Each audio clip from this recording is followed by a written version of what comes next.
Hello and welcome to this week's edition of 50 Years Serving the Island, where each week we bring you highlights from Manx Radio's first 5 decades serving the public on the Isle of Man. In 1968, Manx Radio was transferred into public ownership to become the island's public service broadcaster. And over the decades, we've reflected the heritage, landscape and landmarks of the Isle of Man through a variety of different programmes and features. And we're going to revisit a selection of those over the next half hour, starting with Howard Hampton, who's remembered for his series of walks and rambles in the 1970s. Here's Howard with an edition of Rambling from January 1978.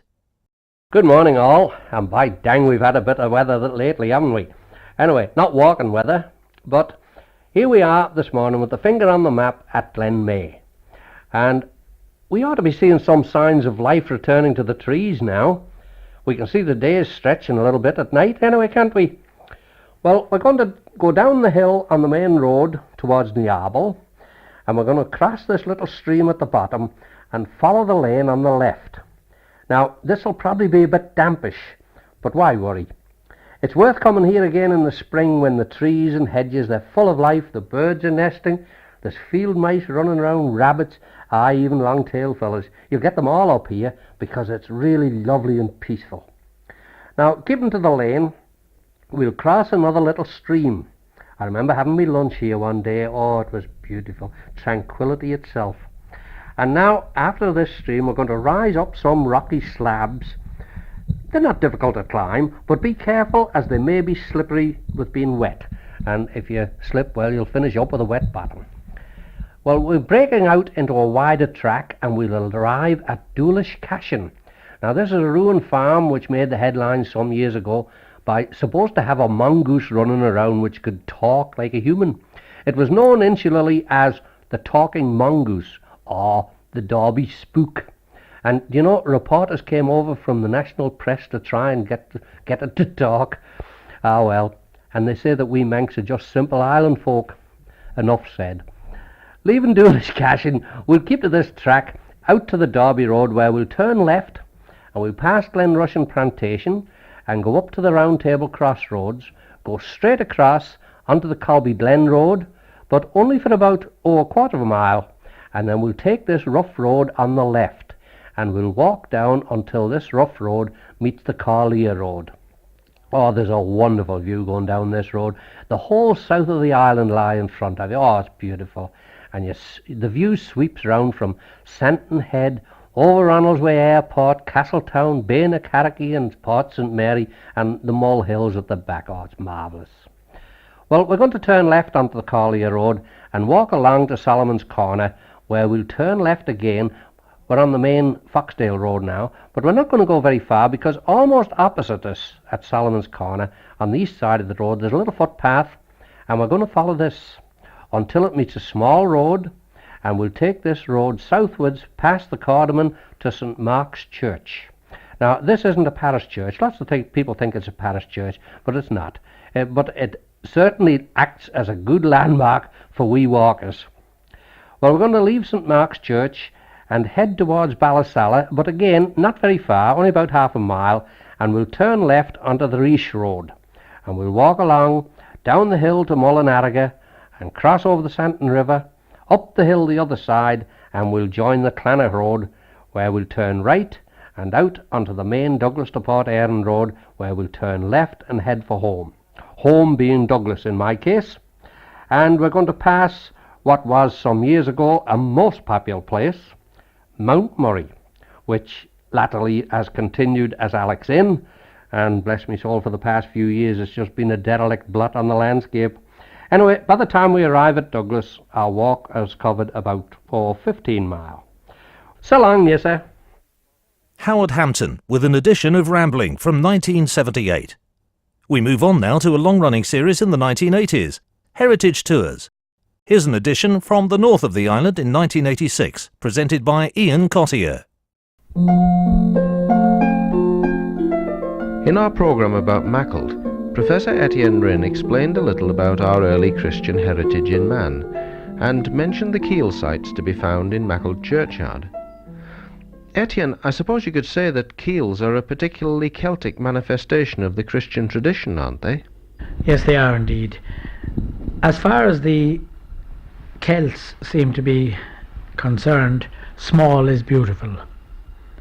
And one of the features of early churches, and indeed of all churches in Ireland, and here too in fact, is that they are small by comparison with those in England and of course those in the continent. Now the keels are the last remnants of very early churches. The word comes from cella, of course, meaning a cell in Latin. It became kill in Irish. It became keel over here. Now there were about 180 or so of them on the Isle of Man. Only about 30 remain. I know a few sites of similar size and generally similar shape in Scotland. Very famous one is at a place called Keel. In fact, straight over, said to be founded by St. Columkill, down in the end of the Mull of Kintyre. And in Ireland, of course, we've lots of small churches like this. The keels in the Isle of Man were generally erected, like in Ireland, inside larger enclosures, huge banks, what you call rulligs. We still use the word relic in Ireland, in Irish, to mean a churchyard. You call them rulligs, and these would be big enclosures, what we would call monastic enclosures. We've quite a lot of them in Ireland. The average keel in the Isle of Man is about 16 feet by 10 feet internally, quite small, with an entrance in the west end and an altar, sometimes an altar in the east end. A nice little church. One wonders how they were used. There's no way you could get a congregation inside.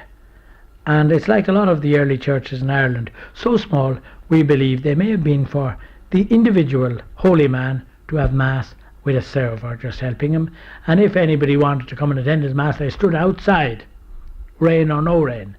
Half the people in Ireland stand outside the church anyhow in the country to this day. Apparently they were doing it in ancient times too. Could it be that, in fact, these keel sites don't represent any sort of congregational tradition, but just an isolated hermit, you said doing his own thing, but worshipping through his own isolation? Yes, I think you put your finger on it. Because the ancient Irish monasteries, like those here and in Highland Scotland, didn't have large churches where everyone prayed together. Each monk wanted to be a hermit in a monastery, even with several people. We call it eremitical. To be a hermit, he'd have his own little house. He wouldn't sleep in a dormitory with the whole lot. He'd eat on his own, not in a refectory with everybody. And he'd pray on his own. He'd have his own little church. Or if he hadn't, he'd share a church with other people, but he'd have it for himself to say mass on his own. And this is the way I see it, and it's the way I see the keels of the Isle of Man. I've no doubt when you think of places like Loughnakillia and other isolated sites that the priest who had this little church used it for himself. He was a hermit rather than a monk in a big community. Now there is a very interesting tradition connected with Loughnakillia, isn't there? Yes, Loughnakillia is interesting.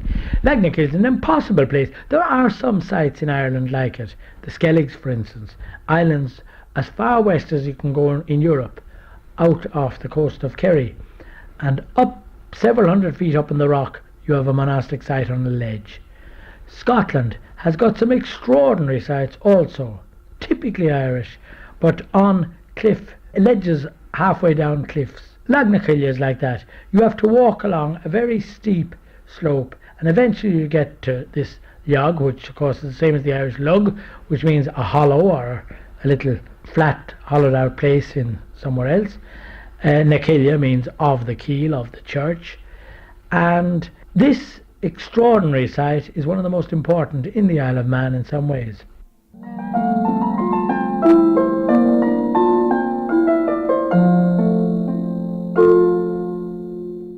Ian Katya and Professor Etienne Rin. Staying with Heritage Tours, here's Fenella Basin in 1988, looking at the highest point of the island.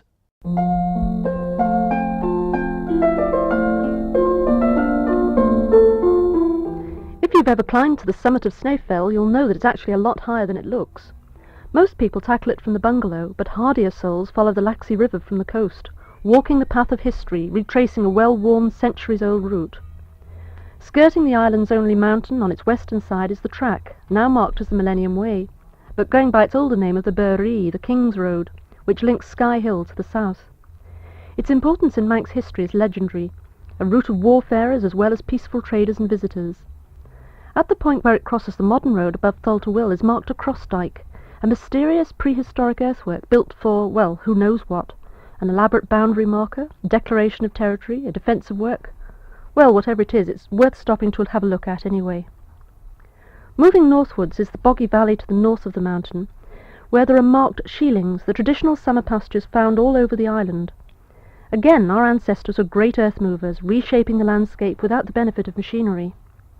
Skirting Snaefell now, looking eastwards along the dramatic outline of the long ridge of North Barrule, the smooth surface of the modern road, the TT course, snakes its way along the pass between Snaefell and Barrule, a route for modern commuters, clinging to the mountainside at the veranda, exactly following the contours for over 2 miles. Just before the bungalow is the memorial erected to Les Graham, a much-loved competitor in the TTs. It takes the form of a shelter, double-roofed against the snow. Because it's the highest point in the Isle of Man, it's the place where the snow lingers, often a long time after it's disappeared from nearby hills. Its very name means Snow Mountain, a Scandinavian name maybe given by Icelanders homesick for their own Snaefell and its glacier, perhaps the same people who occupied the 12th century sheelings on the north slope of the mountain. The Manx name, Mullach Sneaul, is hardly ever used. Sheep graze the hillside now, but at one time there would have been numbers of white goats, and maybe deer and wild pigs known as purs. If you're lucky, you'll see a mountain hare, brown in summer, but better still in its winter camouflage of white. The area known as the bungalow sees the crossing of the railway and the mountain road. It's now the site of a motorcycle museum, and don't expect to see nothing but historic motorbikes there. But when the island was in the throes of the visiting industry, there was, to quote a Ward Lock guide of 1919, a comfortable, fully licensed restaurant. These visitors must have enjoyed their food and drink because there was another fully licensed restaurant at the summit, a rather splendid castellated hotel, looking rather like a small castle with Georgian windows. Linking the two hotels with Laxey is the electric railway. 5 miles of track with a gradient of 1 in 12 and a gauge of 3'6", wider than that of the other Manx railways, and incidentally it's the longest mountain railway in the British Isles. Although the mountain had been surveyed in the late 1880s, it wasn't until the 1890s that work began. But once they started, they certainly didn't dawdle. 10 miles of overhead line went up in just 8 days. The railway was completed in 7 months, including the generating plant. And when the inspection day came, an electrical fire in the switchboard room was cleaned up, repaired and repainted in just 4 hours. There were 6 cars, ash-framed and teak-panelled, and apart from some additional glazing and weatherproofing, they're still very much as they were 90 years ago. The present Summit Hotel is very recent, replacing one destroyed by fire not long ago. Because of mist on the summit, the fire raged for some time without being spotted. Even if it had been, it's not the sort of place to take a fire engine anyway. It's not a hospitable place to stay, although it is a hive of activity, a centre of communications all taking advantage of the height, with the 2 radio masts visible for miles around. The red lights on the mast tops warn passing aircraft to keep their distance. But Snaefell has been the graveyard of unfortunate aircraft, particularly when Jerby RAF station was operative. If you're listening to this programme in the north of the island, you can be pretty sure that your radio is picking up its signal from Snaefell. I'll come back to that another day, as it's another story in itself. But in any case, it's a far cry from the ancient earthwork a few hundred feet below. The mile that separates the two spans the whole of man's achievements, from moving huge quantities of soil to build a long, high hedge, to sending messages across the air to fast-moving, high-flying aircraft carrying hundreds of passengers across the Atlantic.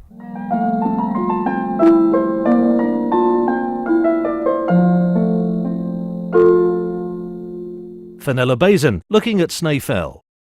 You're listening to 50 Years Serving the Island, a series of programmes featuring highlights from Manx Radio's archives during the station's first 5 decades serving the public of the Isle of Man. This week we're looking at a selection of programmes and features from the 1970s and 80s, reflecting the heritage, landscape and landmarks of the Isle of Man. We move on now to a very popular series, Know Your Parish, presented by John Quilliam. Here's John looking at the west of the island in 1976. Good afternoon to you all once again. This is John Quilliam with Know Your Parish.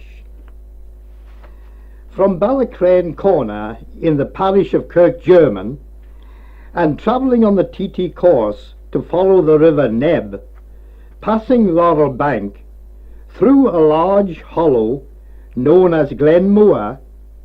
Here, situated right on the bank of the river, is a well-maintained watermill. This was an extremely busy mill in years gone by, for the surrounding land is very hilly. Indeed, the land on all sides rise so rapidly, with farms and crofts perched on the slopes or even away on the tops, not having any catchment of water to drive a wheel. They came down with their grain to this mill, which was blessed with an ample supply of water even in the driest of summers.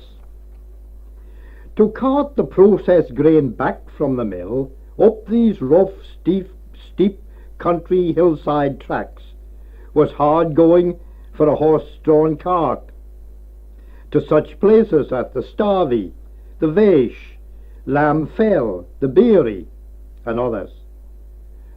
One of these farmers remarked that 2 sacks of corn was enough for any horse to drag up yonder, or if you had a bigger load, you'd have to use a chain horse.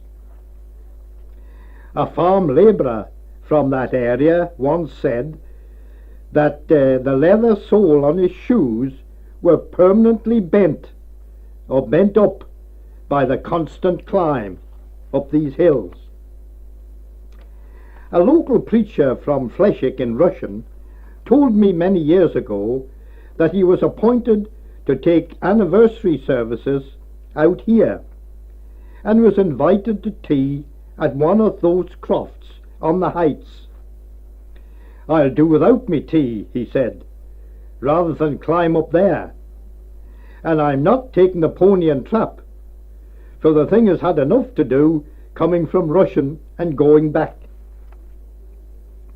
Leaving the old mill, and after some distance, to arrive at one of the island's grandest glens, anciently called Renas Waterfall Division, now called Glen Helen.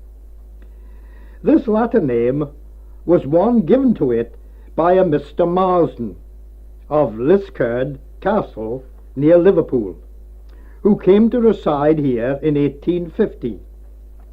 His daughter's name was Helen. The glen was then called Helen's Glen, or Glen Helen. The glen is approximately 1 mile long on both banks, and embodies 65.5 acres. At the top of the glen is a picturesque Renas Falls. Here, the Blaber River, which comes from behind the Beery Mountain, joins the Neb.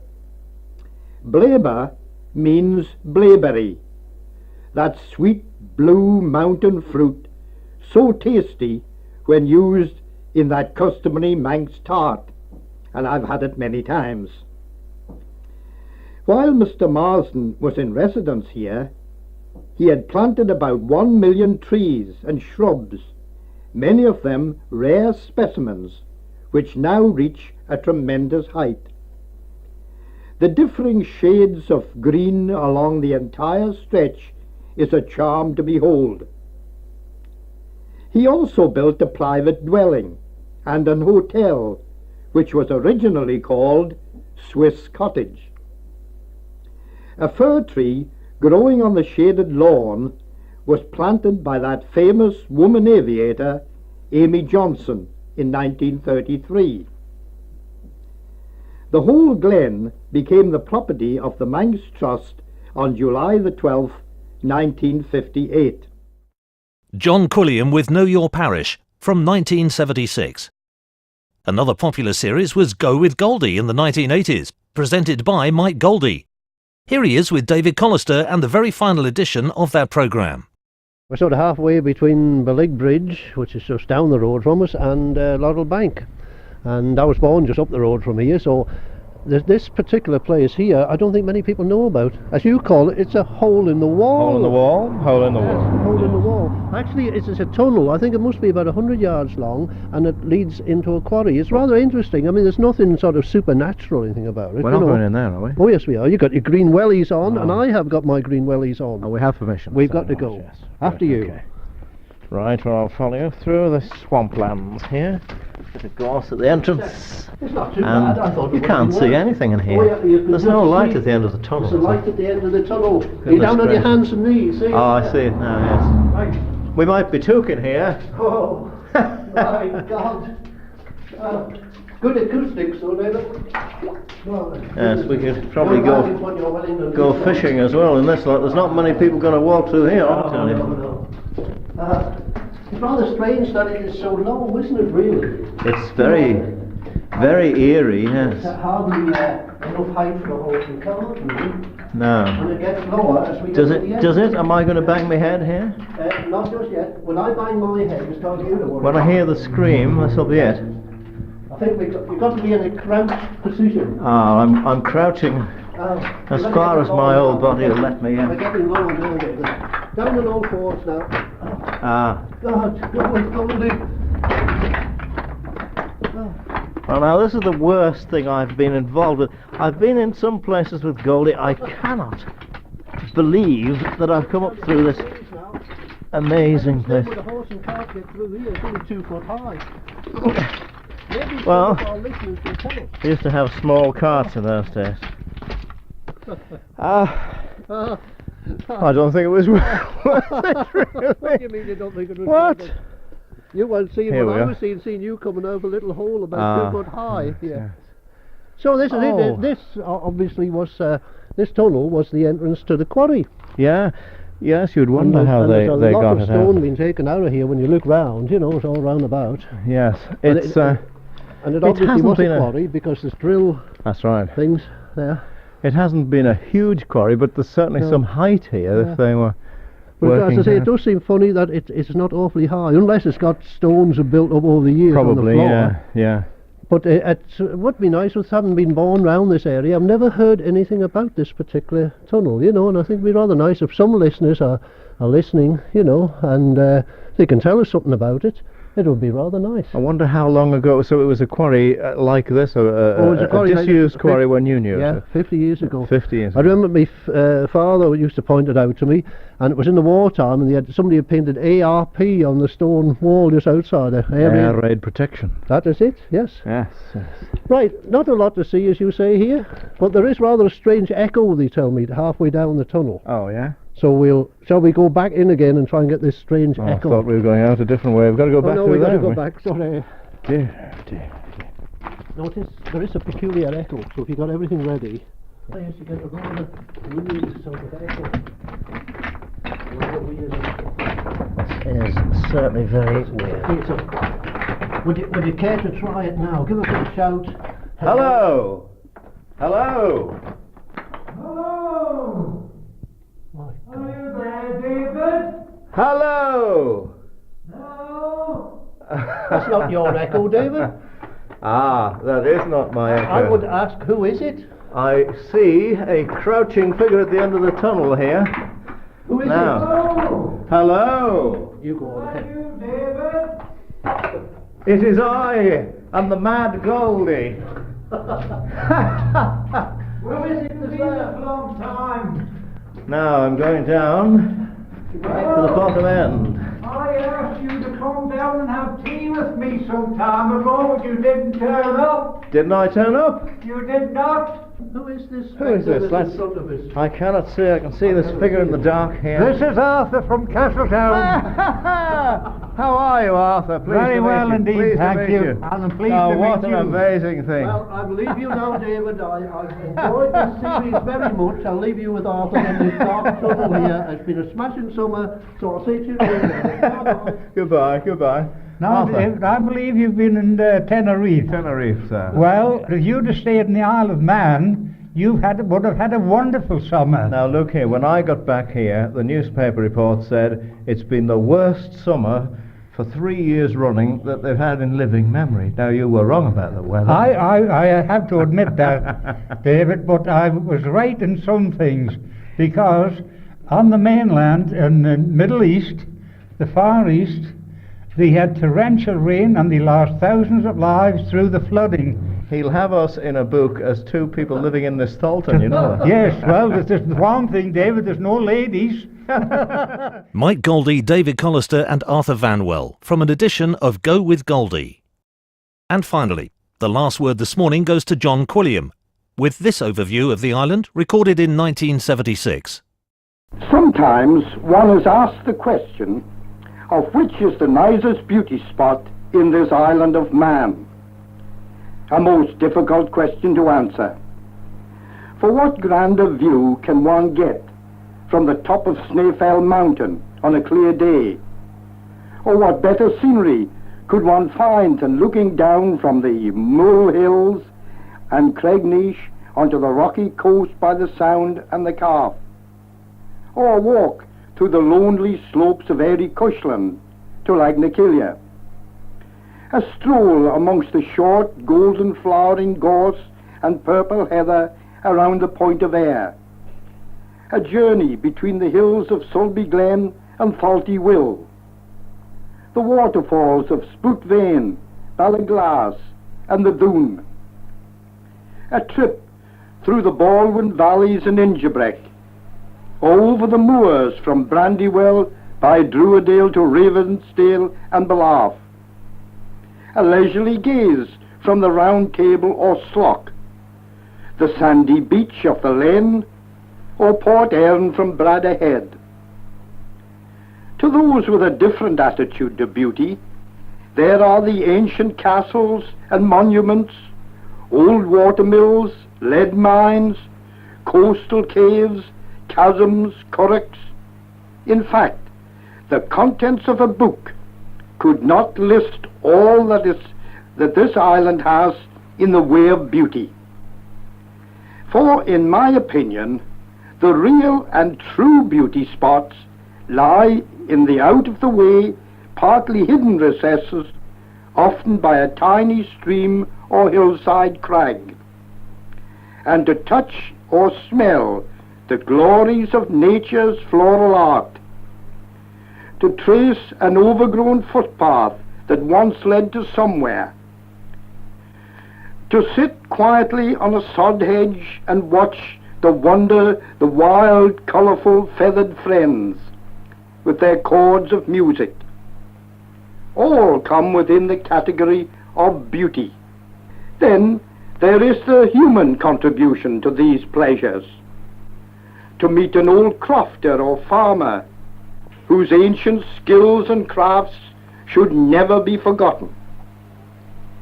How absorbing it is, and it was, to meet such a one at the Starvey and discuss for an hour the making of straw thumb ropes, soganes and lankets. Yet another from the slopes of Arbury, and how he used the swing plough and the wheelless horse-drawn ridger. You had to watch your eye when you handled one of those things, he said.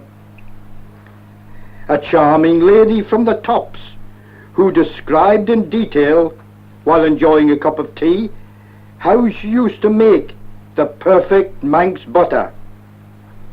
Of course, she exclaimed, the cows helped too. You've been listening to this week's edition of 50 Years Serving the Island, where we looked back at a selection of programmes and features reflecting the heritage, landscape and landmarks of the Isle of Man. And you'll shortly be able to hear this programme again, along with lots more exclusive content from Manx Radio's archives, by going to manxradio.com/portal.